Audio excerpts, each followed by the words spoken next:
Hello! So recently I got my hands on 2 MDF kits from Uncertain Scenery. I bought these myself and this video isn't sponsored or anything, but I filmed the process of me building them and I really like how they turned out. In this video I'll be showing off the landing pad. The kit costs £18 on its own, but there's an extra add-on which costs £10, which I'll talk more about in a bit. I'll be using mine for Warhammer 40,000 scenery, but it can work with any 28mm scale models. I really wanted a cheaper alternative to the official Games Workshop Sky Shield landing pad, because that was £35 for a fairly small plastic landing pad, and it's also been discontinued now. The MDF comes in these sheets, and you just pop out the pieces and put them together. It also comes with an instruction booklet for how to put it together. It was very straightforward to build. I just used PVA glue to stick it all together. Some of the pieces can be a little fiddly to make slot into each other, because you can easily snap some of the thinner pieces of MDF, so just take your time and use a hobby knife to help cut out some of the bits if they don't want to pop out of their sprues. Now, this is a good time to mention, you see this safety netting that I'm gluing on at the moment that goes all the way around the landing pad? Well, it's actually a separate item to be purchased on their shop.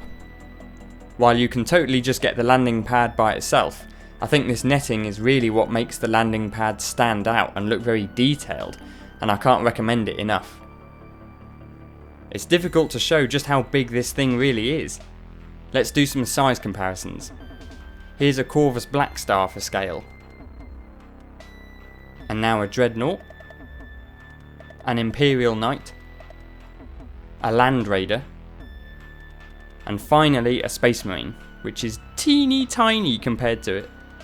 You could definitely have some battles going on just on the landing pad. So with the full size of this landing pad being 50 by 50 centimeters, or about 20 by 20 inches, you can imagine that this terrain is going to take up a fair amount of real estate on a gaming board. Here's what it looks like on my 6x4 gaming mat.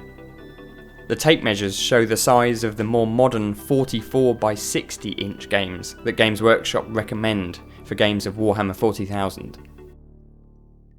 The only negative I've got about this is that if you look at the ramp leading up to the landing pad, for some reason mine is shorter, and so there's a gap between it and the landing pad.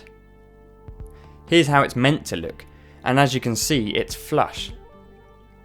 I thought maybe I'd just put mine on wrong or something, but I haven't. If you compare mine and the picture of the official one, mine has 2 arrows etched into the ramp, but the proper model has 3. So I don't know what happened with mine. Maybe I got an old sprue or something, because the ramp and the couple of other bits are on a separate thinner piece of MDF. So perhaps this was accidentally sent to me or something. I don't know. But any time I've seen a picture of this taken by another customer, it looks exactly like it does in the instructions and on their website. So I seem to be the only one with this shorter ramp. So don't let that dissuade you from getting it if you really want it. It must have just been a one-off mistake with my one.